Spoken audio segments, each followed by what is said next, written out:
هاوینا سالا 2017 ما وەک شارەداری وەک ڕێڤەبەری تمامەتی پشتی نیقاشاتە مەدی حاجەتەکە مولەحەوە کە دوێ مەزنە ji bo dergehê herdû milê rohilatê Qamişlo û Rojavayê Qamişlo ji bo wilo projeya dest pê kir. Sala çûyî tenê ferah kirin beqaya Hecer Mikeser ew kar û xebatekî baş tê de bû.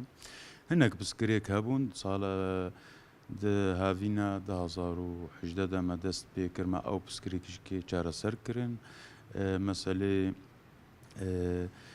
قناسیۆلێنێ بارانê serf sehî me ew me pêkanîn resîfê wek bîton me çêkir ji bo parastina ziftê ji avê 7 santîm me xiste erdê û 10-15 santîm ji derve hetanî hedê ziftê ew jî bo biparêzê ji hervandinê.